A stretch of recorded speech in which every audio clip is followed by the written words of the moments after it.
وسلم على اسمه في الأسماء. أما بعد، اللهم ارزقنا فهم النبيين وحفظ المرسلين وإلهام الملائكة المقربين. اللهم زدنا نافعا وارزقنا فهما واسعا. رب اشرح لي صدري ويسر لي أمري واحلل عقدة من لساني يفقه قولي. ربي سدد لساني واهدي قلبي بحق سيدنا محمد صلى الله عليه وسلم. دستوركم يا أهل الدرب يا أهل الباطن يا أهل النوبة ويا أهل النور، بجاه وببركة الأولياء والشهداء والصالحين والعلماء المصنفين وجميع الملائكة المقربين. Pertama-tama tentu puja dan syukur kehadirat Allah Rabbul Izzah, Tuhan yang disembah di setiap tempat dan di setiap waktu. Kepadanya kita berpulang dan hanya di tangannya segala kuasa dan takdir kita sebagai manusia menerimanya. Demikian pula keharuman, keindahan, semerbak wewangian yang pernah Allah ciptakan di muka bumi ini, seperti itulah kita persembahkan dalam bentuk salawat dan salam keharibaan Nabi kita yang mulia, baginda Rasulullah sallallahu alaihi wasallam, juga kepada keluarga dan sahabat-sahabat beliau. Yang saya hormati Bapak Imam Masjid Baitur Rahman, Ketua Badan Takmir Masjid Baitur Rahman, Ketua Badan Takmir Masjid Baitul Ikhlas, Imam Masjid Baitul Ikhlas, mungkin imam-imam yang lainnya, mohon maaf, ingin hati menyebutkan satu demi satu, tapi apa mau dikata, pengetahuan kami terbatas tentang itu.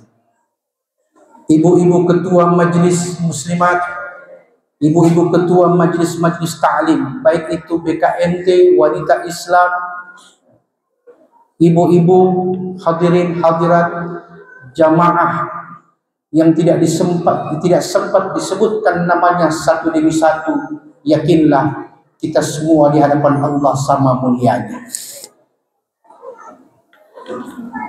Para tokoh agama, tokoh masyarakat, pemerintah setempat atau yang mewakili yang saya hormati, sebelum saya memulai apa dan bagaimana maulid, saya ingin tanya sama ibu-ibu dulu. Boleh ibu? Cuma sedikit. Boleh ibu? Alhamdulillah. Kalau ada orang tenggelam di laut dan ada orang di rumah, kita mulai yang dari rumah dulu ibu-ibu. Pilih yang mana? 500 juta tunai atau sebilah papan? Mana ibu? Kalau saya tawarkan, Bu, ini 500 juta tunai, ini sebilah papan, ibu-ibu pilih mana? 500 juta tunai. Itu manusiawi. Tapi kalau tenggelam, ibu pilih yang mana? Papan atau 500 juta?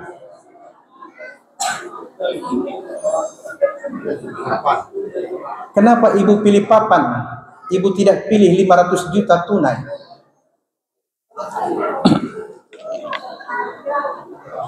Padahal papan, berapa harganya sebilah papan?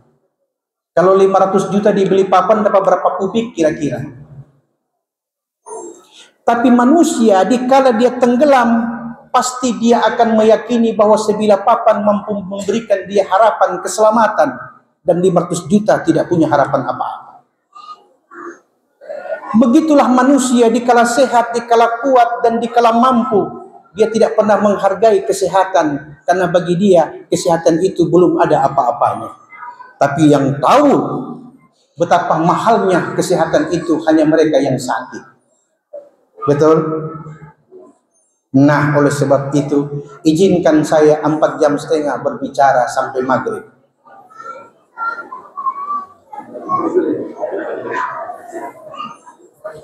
Kalau saya bikin 4,5 jam sesuai permintaan, saya pastikan tinggal saya sendiri di masjid ini. Bapak Ibu jamaah yang saya muliakan, yang dirahmati Allah. Suatu saat, ini belum masuk maulid Ibu ya, baru pengantar. Suatu saat anak ayam bertanya kepada ibu ayam. Anak ayam bilang begini, "Mak, kenapa itu manusia banyak sekali namanya? Ada Hasan, ada Dewi, ada Ahmad, ada Burhan. Kenapa torang ini ayam cuma satu torang penama, ayam?" Mama ayam bilang, "Nak, tenang. Tunggu nanti itu manusia mati, baru DP nama jadi satu." Apa itu, Mak? Almarhum Hasan, almarhum Burhan kalau somati, almarhum. Oh, jadi dorang kalau hidup banyak nama. Iya, kalau sudah mati tinggal satu namanya dorang, almarhum. Kalau torang, Mak, tenang. Waktu torang hidup, torang penama cuma satu, ayam. Nanti somati baru banyak. Ayam rica-rica, ayam bakar, ayam goreng. Ini saya lihat semangat, jadi perlu ada sedikit hiburan, Pak ya. Kemudian kita masuk pada pokok hikmah maulid. Ada orang bertanya, apakah maulid itu ulang tahun? Kalau kita pikir-pikir, sepertinya iya juga ya. Maulid itu ulang tahun. Itu kata kita orang awam. Tapi kata ulama, maulid itu bukan ulang tahun. Kalau ulang tahun, setiap orang pasti di antara kita pernah memperingati hari kelahiran masing-masing. Ada yang mengadakan pesta, ada yang mengadakan syukuran dan doa, dan ada yang mengajak teman-teman makan bersama untuk merayakan hari kelahiran. Tapi sesudah itu tidak ada kelanjutannya. Betul tidak? Itu ulang tahun. Tapi maulid bukan seperti itu. Maulid adalah di mana umat Islam gembira dengan kelahiran Nabi beberapa abad yang lalu hingga hari ini. Ingatan umat itu bukan ada pada maulidnya, tapi seperti apa dan bagaimana sosok mulia yang Allah jadikan sebagai Nabi dan Rasul, yang menerima Quran sebagai firman Allah Subhanahu wa ta'ala. Jadi orang bermaulid, makna maulid tidak seperti yang sekarang kebanyakan kita memahami bahwa maulid kita bergembira, kita buat walimah, kita buat makan, kita gembira. Makna hakikat maulid yang sejati adalah bagaimana kita melihat Rasulullah yang dilahirkan oleh seorang ibu yang mulia, ayah yang mulia, dari garis keturunan yang mulia pula. Nah, saya kasih contoh Ibu. Suatu saat Rasulullah SAW sedang duduk dengan para sahabat. Seorang ibu menggendong anak bayinya. Nabi melihat, apa kata Nabi? Berikan anakmu itu kepadaku. Si ibu dengan gembira memberikan anaknya untuk dipangku oleh Rasulullah SAW. Ketika anak itu tiba di pangkuan Nabi, apa yang terjadi Ibu? Si anak tiba-tiba kencing di baju Rasul SAW. Si ibu melihat baju Nabi yang mulia ditetesi oleh air kencing si bayi. Si ibu merasa malu dan si ibu menarik anak bayi itu dari pangkuan Rasul SAW. Rasulullah merasakan tarikan ibu ini kali ini agak keras dari pangkuan Nabi. Nabi melihat merasakan bahwa ibu ini dalam keadaan sedikit marah kepada anaknya karena menguncingi baju Rasul yang mulia. Apa kata Rasul ketika itu? Beliau katakan, mahla ya ummah, jangan begitu wahai ibu. Inna hadha alma yutahhiruhu, faman ladhi yutahhiru hadha qalbat tifli. Kata Nabi kepada ibunya si bayi, jangan seperti itu wahai ibu. Jangan kau tarik dengan kasar anakmu ini. Air bisa membersihkan air kencing si bayi, tapi apa yang bisa membersihkan hati yang luka dari si bayi ini? Karena tarikanmu. Rasulullah mendidik anak yang kecil melalui ibunya. Karena pepatah ahli hikmah mengatakan, al-um madrasatul ula. Ibu adalah sekolah pertama bagi si bayi. Makanya ada istilah bahasa ibu, bukan bahasa bapak. Coba ibu, kalau ada bayi yang baru belajar bicara, mana lebih cepat dia panggil mama atau papi? Hah? Mama. Papa, mama. Ulang lagi. Papa, mama. Kedekatan anak dengan ibu ini bukan karena kedekatan ia sekedar lahir dari rahim si ibu. Tidak. Ada rahasia Allah di situ, Pak. Kenapa setiap anak yang lahir dalam Islam dikatakan kullu mauludin murtahanatun bi'aqiqati hatta lam yudba anhu yawmas sabih wa yusamma fi wa yuhlaq, kata Nabi. Setiap anak yang terlahir dari rahim seorang ibu suci bersih dan dia tergadai di hadapan Allah ketika dia lahir. Sebelum orang tuanya mengakikahkan anak itu di hari ketujuh, menyembelih hewan dan memberi nama si bayi tadi. Makanya bayi yang lahir, Bu, kalau baru lahir, ini baru lahir, Bu, ya, dalam syariat Islam itu dikatakan tunggu pada saat si bayi keluar, kita disunnahkan mentahnik bayi yang lahir. Apa itu tahnik? Ambil sesuatu yang manis. Di zaman Rasul, Nabi ambil kurma mengkal yang manis, kemudian dikunyah oleh Rasulullah, dan ketika halus Nabi letakkan kurma yang tadi sudah dikunyah oleh Nabi, dan Nabi gosok-gosokkan ke langit-langit si bayi. Namanya tahnik. Tahnik dalam bahasa Arab artinya langit-langit. Al-hanak. Al-hanak artinya langit-langit. Kenapa bayi yang baru 2 jam lahir ditahnik? Nah, ini hikmahnya, Ibu. Perhatikan Ibu hikmahnya. Ketika si bayi lahir, ibu belum bisa memproduksi ASI. Nanti beberapa jam sesudah kelahiran baru ibu bisa memproduksi ASI. Betul tidak, Ibu? Nah, pada saat itulah si bayi akan mengisap, menetek kepada ibunya. Ingat, Ibu, air susu pertama yang keluar pada saat kelahiran itu warnanya kuning dan kental. Itu dalam ilmu kesehatan disebut dengan zat kolostrum. Apa itu zat kolostrum? Zat yang banyak mengandung kekebalan dan imunisasi bagi si bayi. Sehingga para ahli kesehatan mengatakan hari pertama kelahiran zat kolostrum melimpah dan dia menjadi kental kekuning-kuningan. Ini harus dihisap habis oleh si bayi, karena itu adalah imunisasi Allah yang pertama bagi si bayi. Waktu di rahim, si ibu dilindungi oleh air ketuban namanya. Apa itu air ketuban? Air yang bila dimasuki bakteri, kuman dan sebagainya akan mati ketika bertemu dengan air ketuban. Itulah perlindungan Allah di rahim seorang ibu terhadap anak yang dikandungnya. Belum maulid ini, Bu, berpengantar. Ketika si anak lahir, ditanya, Ustadz, kenapa bayi kalau lahir pasti menangis? Ibu tahu kenapa bayi lahir menangis? Bukan sekedar karena dia haus, tidak. Ada perjanjian dia dengan Allah Subhanahu wa Ta'ala. Ketika di alam ruh, Allah berkata kepada ruh si bayi sebelum bersatu dengan jasadnya, alastu birabbikum, bukankah aku ini Tuhanmu? Qalu bala syahidna, tidak, engkau adalah Tuhan kami. Maka Allah katakan, kalau begitu buktikan nanti di dunia, bukan di sini. Nah, di dunia itulah kalimat tauhid akan menjadi bawaan seorang muslim.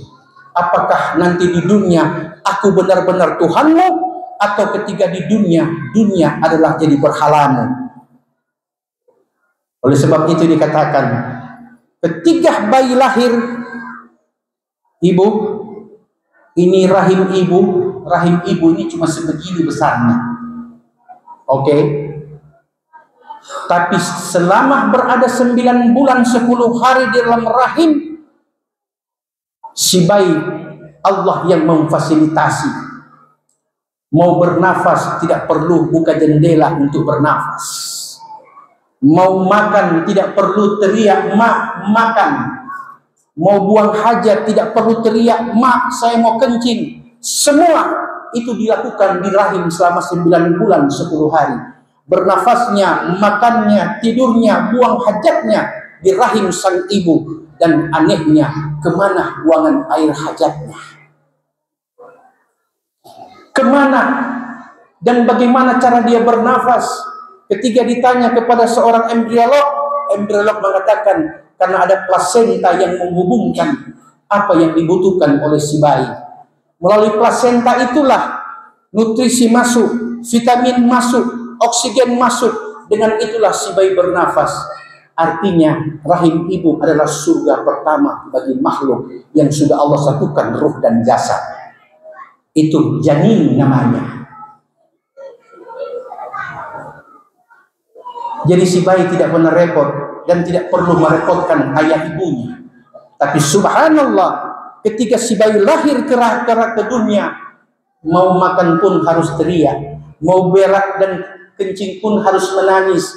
Artinya sejak engkau keluar dari rahim ibumu, saat itulah tanpa usaha sekecil apapun kau tidak akan pernah dapat apa-apa di dunia ini. Bisa dipahami, Bu? Itu hikmah pertama. Hikmah kedua, bayi diberi nama. Apa kata Nabi? Kapan diberi nama? Di hari ke-7, bukan di hari pertama. Hari pertama ditahnik, karena pada saat ditahnik, sebelum air susu ibu itu keluar, si bayi telah memimis apa yang melekat di langit-langitnya. Nah, itulah pertama kali bayi menggunakan rahang dan lidahnya untuk mengecap. Bisa dipaham? Si bayi akan memimis sesuatu yang manis yang melekat di pada saat 1, 2, 3 jam kemudian air susu ibu keluar, maka si bayi akan didekatkan ke ibunya dan rahangnya sudah terlatih untuk mengisap air susu yang kuning dan kental yang mengandung zat kolostrum. Dan itu akan dihisap habis. Kalau dulu, orang mama dulu, orang buang itu air yang kuning-kuning pertama. Orang bilang itu kotor. Tapi karena berkembangnya ilmu kesehatan, sekarang setiap bidan dan dokter yang menangani kelahiran harus mengatakan kepada ibu, biarkan si bayi mengisap hingga habis air susu ibu yang pertama keluar. Dan itu butuh tenaga, Pak.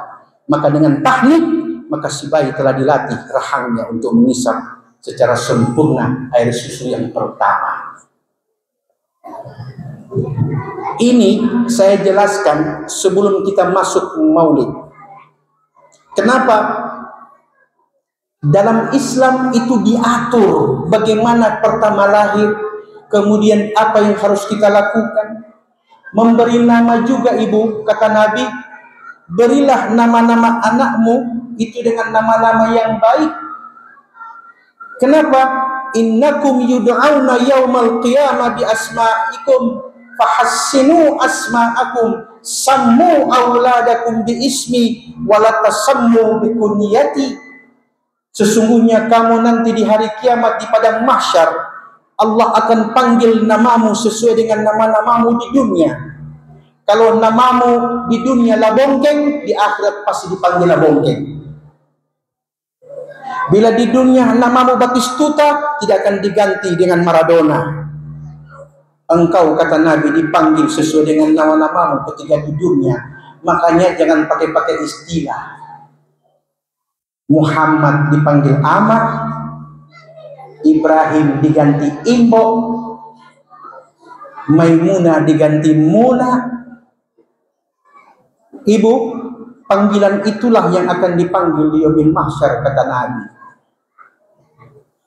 Fahassinu asma'akum, sebab karena itulah maka perbaiki nama-namamu di dunia. Bila engkau mendapati anakmu laki-laki, tasammu bi auladikum bi ismi, kalau bisa apapun nama si anak, awali nama anak laki-lakimu dengan Muhammad, kata Nabi, dan jangan namai dengan gelarku.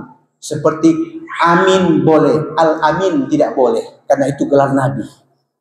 Mustafa boleh, Al-Mustafa tidak boleh, karena itu gelar Nabi Muhammad sallallahu alaihi wasallam.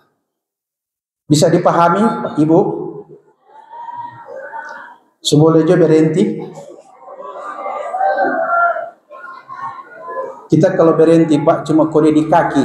Kalau sekarang di kiri 1 jam. Kalau karam 22 2 jam. Kalau rasa hilang karam habis, itu berarti. Kita lanjut. Maulid Nabi Muhammad sallallahu alaihi wasallam kita rayakan hari ini untuk melihat seperti apa sosok Rasul sallallahu alaihi wasallam. Kalau tadi awal saya katakan seorang ibu yang menarik dengan kasar dirasakan oleh Rasul, Nabi mendidik ibunya agar jangan lukai hati anakmu di waktu kecil. Karena si anak tidak bisa berpikir dengan akalnya karena belum ada akal, tapi ingat ibu, bayi punya perasaan dan hati. Dia bisa merasakan ketika ayah dan ibunya murka, si bayi pasti menangis. Suatu saat ini bayi sekarang meningkat jadi anak yang menjelang akil balik. Nabi datang ke rumahnya Abu Bakar As-Siddiq. Tiba-tiba salah seorang anak gadisnya Sayyidina Abu Bakar, namanya Asma binti Abu Bakar. Pada hari itu dia sudah mendapat haid yang pertama. Dia lewat di depan Nabi tidak pakai hijab. Nabi melihat, Nabi berkata, apakah dia sudah haid? Sudah ya Rasulullah. Baru Nabi berkata kepada Asma binti Abu Bakar, ya Asma, innal mar'ata idza balagatil haidha lam yaslu ayyura minha illa hadha wa asyara ila wajhi wa kaffaihi. Rawahul Muslim.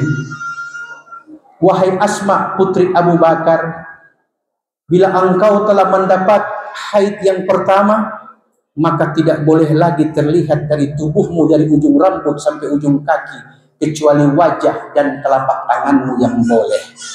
Berarti Nabi mendidik yang telah akil balik untuk memperhatikan aurat besarnya.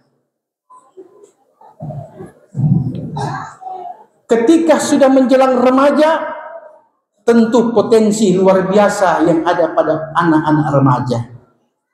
Keinginan untuk mengenal lawan jenis, keinginan untuk dekat-dekat dengan lawan jenis, itu pasti sudah ada pada anak-anak yang remaja. Suatu saat Rasulullah dengan Sayyidina Ali naik onta bersama. Sayyidina Ali ketika itu masih remaja duduk di depan Nabi, Nabi di belakang, kemudian Nabi berkendaraan onta. Mereka lewat di satu kaum yang dimana kaum itu terkenal dengan wanita-wanita cantik, Pak. Tiba-tiba ada seorang wanita cantik memikul gentong air di atas kepalanya, dan wanita-wanita di suku itu memakai cadar.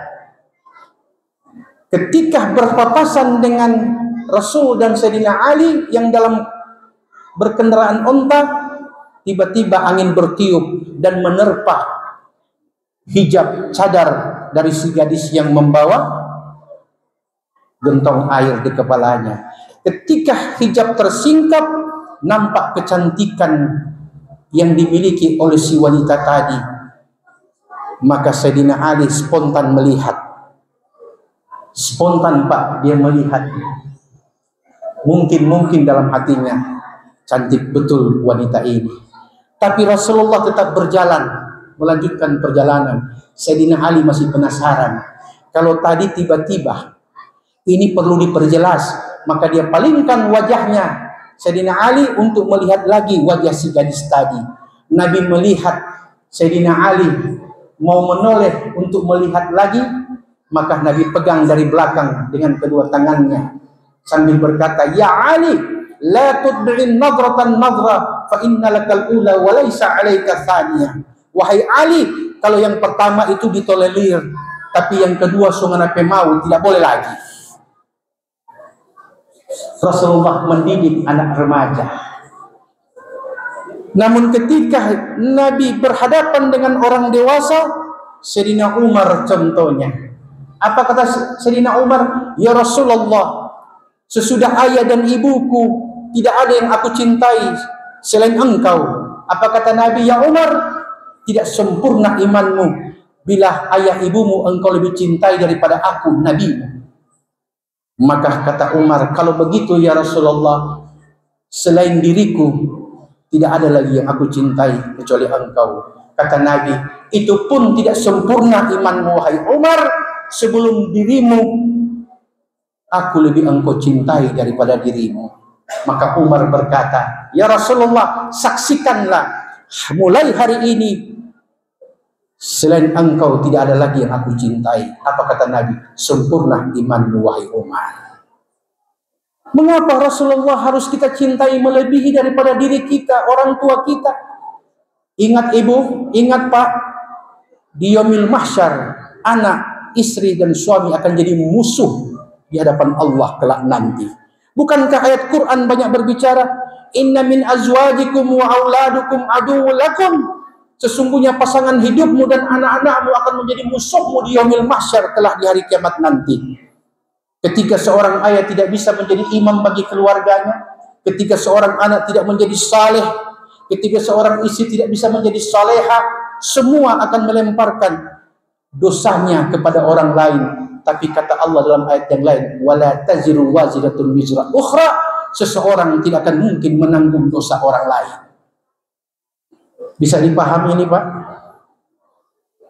Jangankan istri, jangankan suami, jangankan anak, tangan, kaki, kepala, muka akan jadi musuh di yaumil mahsyar.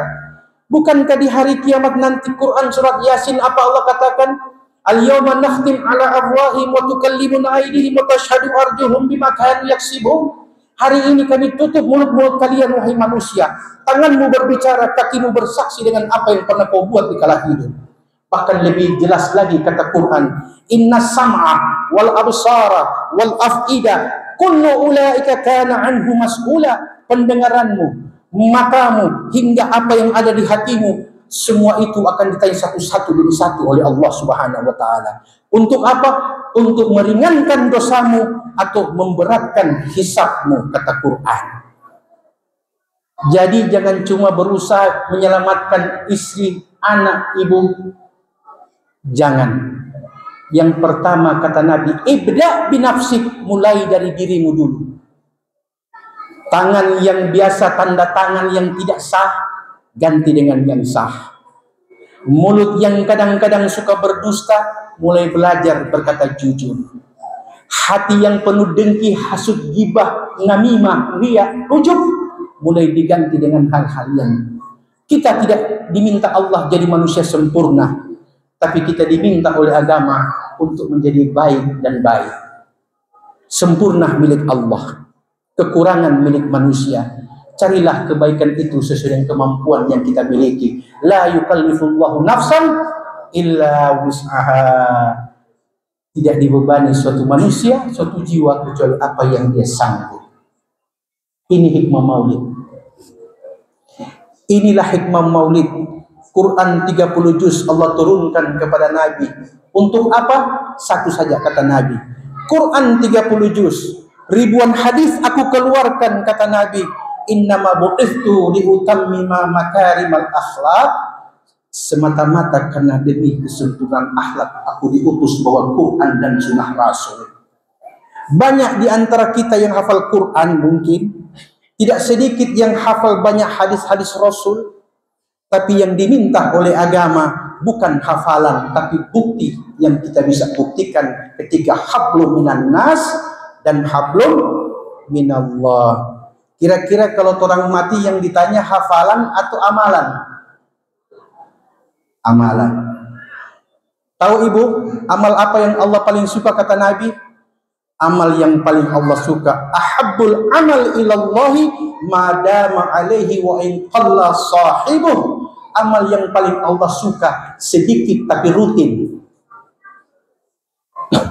Sedikit tapi rutin. Contoh, saya ustadz tidak banyak amalan, cuma saya sebisa mungkin dan sedapat mungkin kalau sholat selalu berjamaah di masjid. Saya tidak tahu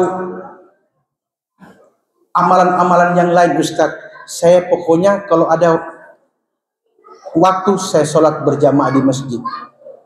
Cuma ini amalannya. Amalannya apa? Sholat berjamaah. Tidak ada yang lain. Bapak ibu tahu kata Nabi apa? Itulah amal yang Allah paling suka. Sedikit tapi rutin. Ingat, istiqamah ketika mengamalkan satu amalan, dia punya derajat 1000 derajat di atas karamah para wali.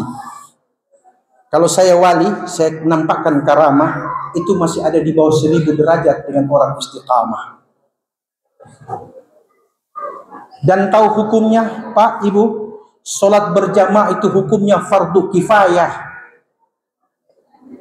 Saya katakan sekali lagi, sholat berjamaah itu hukumnya fardu kifayah. Artinya menurut para ulama, bila satu negeri sudah ada yang melaksanakan sholat berjamaah minimal 2 orang, entah itu di masjid atau di rumah, maka gugurlah kewajiban fardu kifayah bagi penduduk negeri itu. Maka dia menjadi sunnah muakkadah untuk berjamaah bagi yang lain. Bisa dipaham Pak? Berikut. Orang yang selalu sholat berjamaah di masjid dan dia rutin, kecuali memang ada sesuatu yang menghalangi dia untuk kali itu tidak berjamaah. Tapi intinya selalu berjamaah. Apa kata Nabi? Bila kita suatu saat sakit, suatu saat kita dapat uzur karena faktor usia tua, sudah tidak bisa lagi berjamaah, tinggal sholat berjamaah, tinggal sholat di rumah, maka kata ulama syariat, sekalipun dia sholat sendirian di rumah, tetap nilai pahala berjamaah itu dihitung sebagai pahala berjamaah. Ala bisa karena biasa, kata ulama. Kalau orang yang tidak biasa berjamaah, nanti datang baru malaikat ranking. Oh ada berjamaah. Ini hukum-hukum sehari-hari perlu kita paham. Hikmah-hikmah daripada peristiwa-peristiwa perintah dan larangan Allah perlu kita paham. Karena apa? Karena ini yang hari-hari orang pakai. Bukan bicara bintang di langit, bukan bicara air pasang di laut, bukan bicara apa dan bagaimana seperti apa. Bukan. Yang kita butuh adalah persiapan untuk menuju amal-amal yang tepat sasaran. Ada orang Pak, dia beramal tapi tidak tepat. Apa kata Nabi? Saddidu wa qaribu a'malakum. Luruskan dan tepatkan amalmu. Karena bila amalmu tidak tepat, maka kau dapatkan sesuatu yang sia-sia, yang nilainya tidak ada di hadapan Allah. Bisa dipaham Pak? Suatu saat Nabi ditanya oleh sahabat, "Ya Rasulullah, kenapa engkau menganjurkan orang untuk selalu berpuasa di hari Kamis dan di hari Senin?" Apa kata Nabi? Untuk hari Senin, faqala wa dzalika fihi wulidtu wa fihi unzila alayya. Hari Senin aku suka berpuasa, kata Nabi, dan aku anjurkan kalian berpuasa. Kenapa? Karena di hari Senin, hari aku dilahirkan oleh ibuku, dan di hari Senin pula Al-Quran diturunkan, kata Nabi kepadaku. Jadi orang berpuasa di hari Senin karena menghormati hari di mana Allah melahirkan Nabi kita Muhammad SAW. Nabi dilahirkan. Dan di hari itu Quran diturunkan. Untuk hari Kamis seperti apa?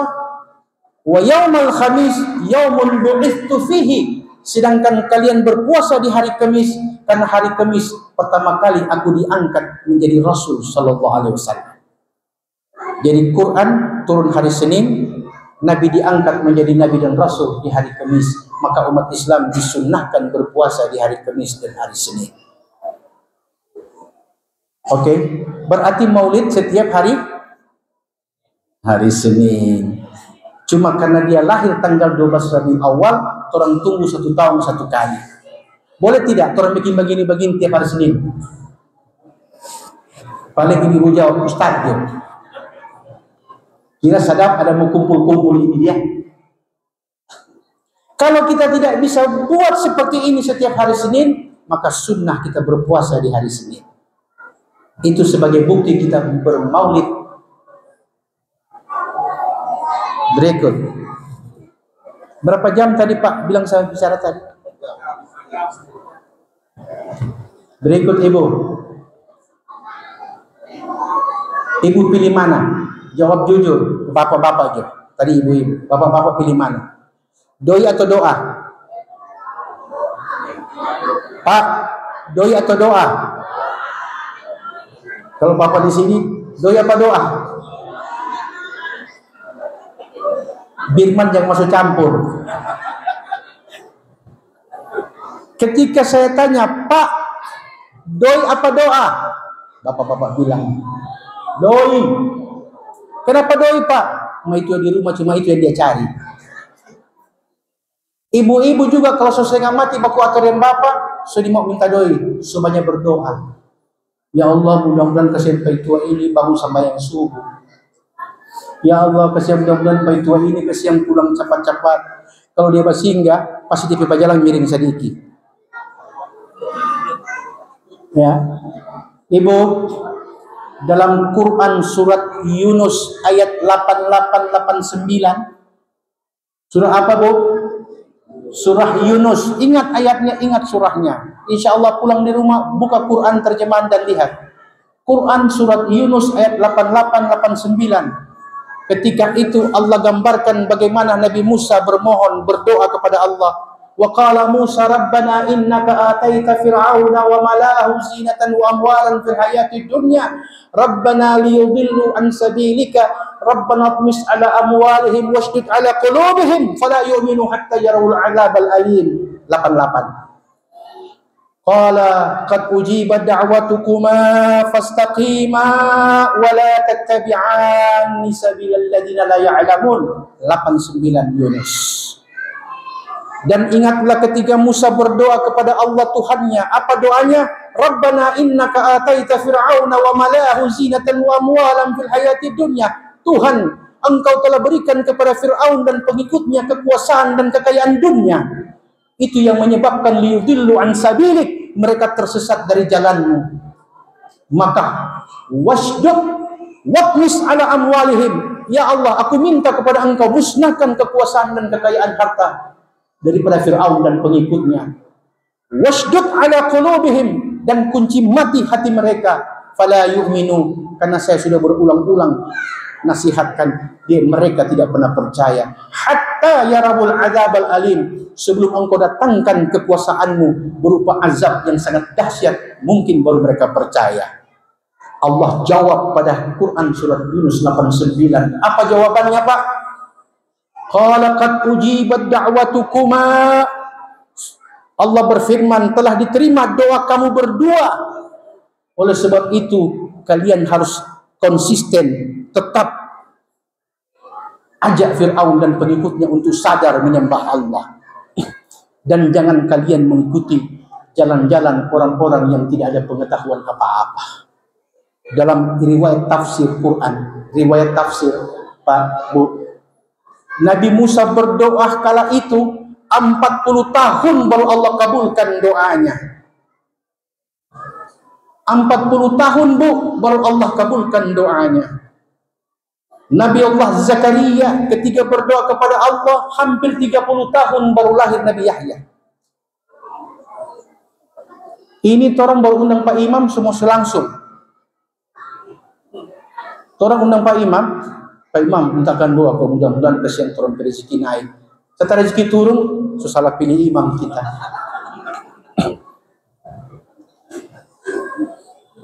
Baru yang bikin ajaib orang ini lagi, orang suka tuh imam dia berdoa panjang-panjang. Betul tidak? Bagus imam ini. Panggil Pak Imam Baitur Rahman. Jangan panggil ke imam lain. Imam Baitur Rahman, Masya Allah dia berdoa. Pokoknya dari Kauditan sampai di Wale Urein. Begitu. Ibu, tadi ayat saya baca tadi, apa kata Allah dalam Quran surat Yunus 89? Telah diterima doa kamu berdua. Yang penting istiqamah. Kenapa Nabi Musa yang berdoa, tapi Allah katakan telah diterima doa kamu berdua? Karena di samping Nabi Musa ada Nabi Harun yang hanya berkata, amin. Ternyata amin yang pendek pun didengar oleh Allah. Uraian doa yang panjang pun didengar oleh Allah. Yang penting hati yang meminta betul-betul kepada Allah. Itu pun 40 tahun baru Allah kabulkan. Oke. Bahkan dalam kitab Al-Hikamul A'ta'iyah Ibnu Atha'illah itu kita diajarkan ibu cara berdoa. Apa kata beliau? Ibnu Atha'illah As-Sakandari beliau mengatakan, la yakun ta'akhul amadil ata' ma'il hafid du'a mujiban li'asika fa huwa dhaminan lakal ijabah.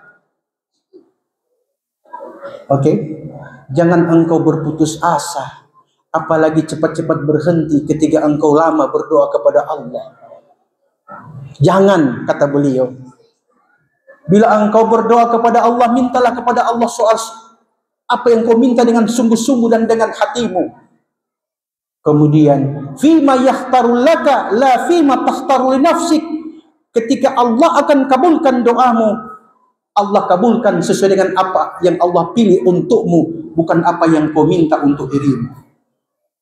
Wa fil waqti alladhi yurid la fil waqti alladhi turid. Soal waktu kapan dikabulkan doamu, Allah yang pilih waktunya, bukan saat yang kau minta kepada Allah. Berarti terkabulnya doa, Allah kabulkan doa, kata ulama-ulama ahli hikmah. Bahkan sebelum kau berdoa, Allah sudah kabulkan doamu. Sebelum kita berdoa, Pak, Allah sudah kabulkan doa kita.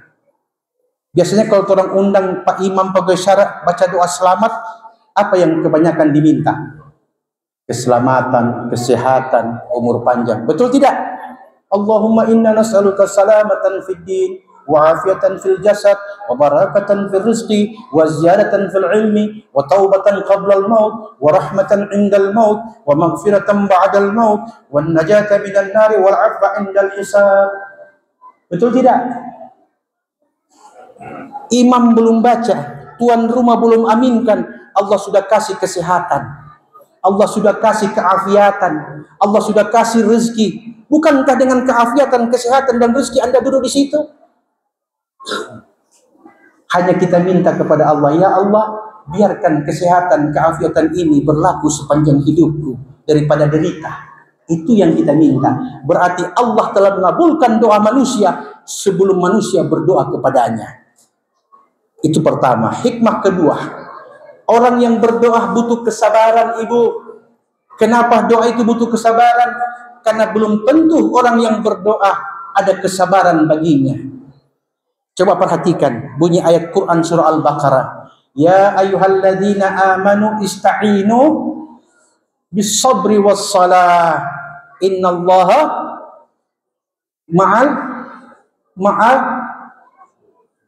ma'as sabirin. Ayat tadi kalau mau komplit, ya ayyuhalladzina amanu ista'inu bis sabri was salah innallaha ma'as sabirin wal musallin. Tapi Allah tidak kasih musallin. Allah bilang cukup dengan sabirin. Ya wahai orang-orang beriman, mintalah kepada Allah pertolongannya dengan sabar dan ibadah. Karena sesungguhnya Allah bersama orang yang sabar. Dan kadang-kadang Allah tidak bersama orang yang sholat. Ada tidak orang sholat tapi dia nafsu-nafsu tinggi-tinggi? Pangmarah. Ada tidak orang sholat 5 waktu tapi mulutnya tidak bisa 5 waktu? Ada tidak orang sholat yang khianat? Ada tidak orang sholat yang gibah? Ada tidak orang sholat yang fitnah? Ada. Bukan tidak ada. Ada. Berarti ibadahnya tidak menjamin ia menjadi baik.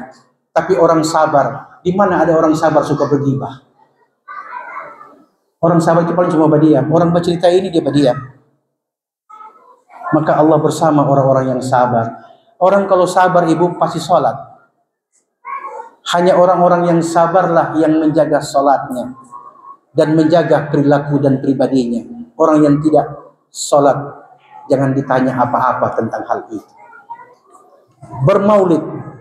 Dengan maulid, laqad kana lakum fi Rasulillah uswatun hasanah. Pada diri Muhammad itu terdapat uswatun hasanah. Bagaimana Nabi mengimbangi perasaan seorang bayi yang tidak punya akal dengan menegur dan mendidik ibunya. Bagaimana Nabi ketika mengajar dan mendidik seorang anak gadis yang berusia akil balik, dan bagaimana ketika remaja Nabi bimbing, dan ketika dewasa Nabi ajarkan tentang Islam.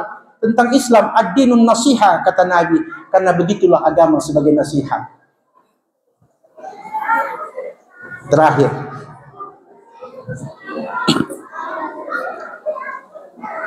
kalau di masjid Pak, mau hari Jumat, mau tarawih di bulan Ramadan, ajarkan kepada anak-anak muda, ajarkan kepada anak-anak kecil.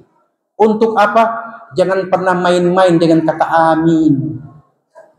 Karena amin itu juga adalah doa di hadapan Allah.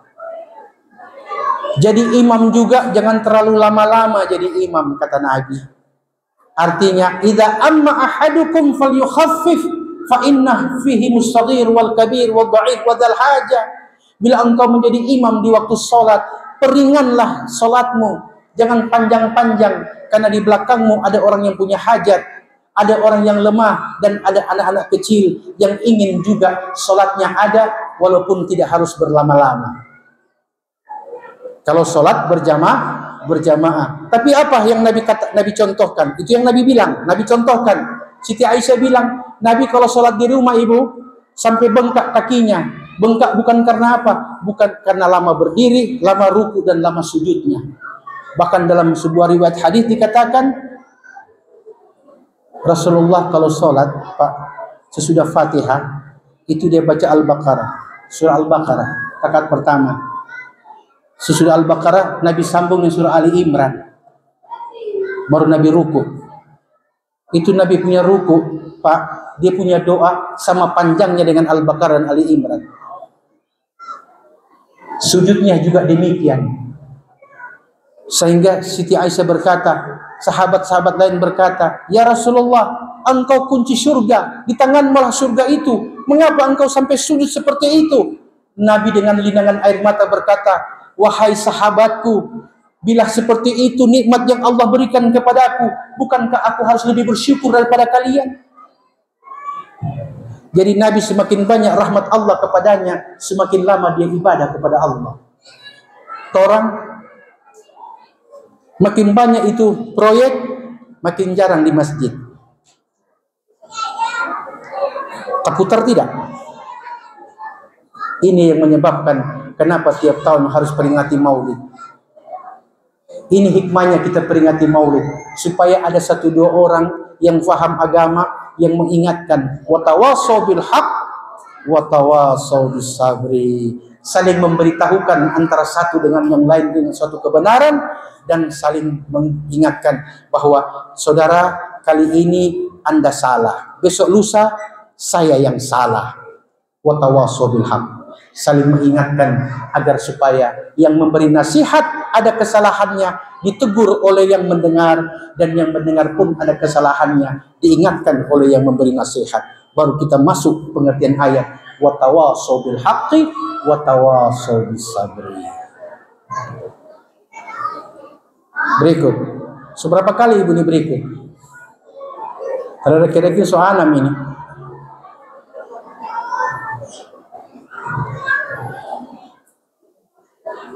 Nabi dalam sebuah sabda beliau mengatakan, nah ini Bu, perhatikan ini. Nabi mengatakan, la ya'tiyanna 'alan nas sanawatun khudda'at yukadzibu fiha as-sadiq wa yusaddiqu fiha al-kadhib wa yuhawwanu fiha al-kha'in wa yuhawwanu fiha al-amin. Faqala fayantiqu fiha Arwaybidah. Qil wa ma Arwaybidah ya Rasulullah? Qal ar-rajulu tafih yantiqu fi amril muslimina amma. Rawahul Bukhari wa Muslim. Nabi mengatakan, ya, ada saingan. Tidak apa-apa, Pak. Biar aja, Pak. Tidak apa-apa. Sampai di mana tadi? Nabi mengatakan akan datang di akhir zaman di tengah-tengah manusia. Nabi bilang, akan datang di akhir zaman di tengah-tengah manusia orang yang dikenal sebagai pendusta dipercaya, dan orang yang dikenal amanah didustakan. Wa yuhawwanu fiha al-kadhib, orang yang suka berkhianat. Cukup. Oke. Orang yang suka berkhianat diberi amanah, dan orang yang menjaga amanah dikhianati. Saat itulah Arwaybidah berbicara. Sahabat berkata, "Wa ma Arwaybidah ya Rasulullah?" Apa yang engkau maksud dengan Arwaybidah? Kata Nabi, "Ar-rajulu tafi yantiqu fi amril 'ammah." Itulah orang yang tidak mau memahami dan belajar tentang agama, tapi dia suka memegang amanah umat secara keseluruhan, dan dia khianat sesudah itu. Akhir zaman, gejala seperti ini sudah mulai merata, sehingga ada demo-demo. Terakhir berikut, Pak, terakhir betul ini, terakhir betul ini. Nabi mengatakan, la taqumu sa'ah hatta yataqarab al-aswaq wa la yataqarrab az-zaman fatakunu as-sanati kal shahr wa yakunu ash-shahr kal jumu'ah wa takunu al-jum'ah kal yawm wa yakunu al-yawm kas sa'ah. Nabi bilang, di akhir zaman nanti kalian lihat pasar-pasar mendekat dan waktu terasa sempit. Setahun bagai sebulan, sebulan bagai seminggu, seminggu bagaikan sehari, dan sehari bagaikan sejam. Apa maksudnya, Ustaz? Maksudnya Nabi, tidak terjadi kiamat sebelum pasar-pasar mendekat. Bukankah sekarang banyak COD, Pak? Pasar di mana? Itu pasar sepi rumah, semendekat. Jadi sekarang ibu mau beli rempah-rempah daun, tinggal ketik, orang jual bagus. Nabi bilang tidak terjadi kiamat sebelum pasar mendekat. Itu hadis COD saya bilang. Dan tidak terjadi kiamat sebelum waktu itu terasa sempit. Setahun bagai sebulan, dan sebulan bagai seminggu, seminggu bagaikan sehari, sehari bagaikan sejam. Dulu, Pak, waktu orang kecil-kecil dulu, mau tunggu malam hari raya, mau sembahyang besok di rumah, besok Jumat hari raya, itu satu malam terasa lama sekali, Pak. Dulu. Sekarang, Pak, ada cerita so azan.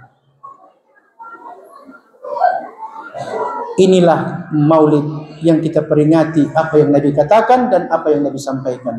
Barangkali cukup sampai demikian apa yang kami sampaikan. Mohon maaf bila ada hal-hal yang kurang berkenan di hati. Semoga Allah memberikan kita petunjuk, hidayah, dan kekuatan agar Islam tetap jaya dalam kehidupan kita hingga jumpa dengan Allah Subhanahu wa taala kelak nanti. Amin amin ya rabbal alamin. Wallahul musta'an. Assalamualaikum warahmatullahi wabarakatuh.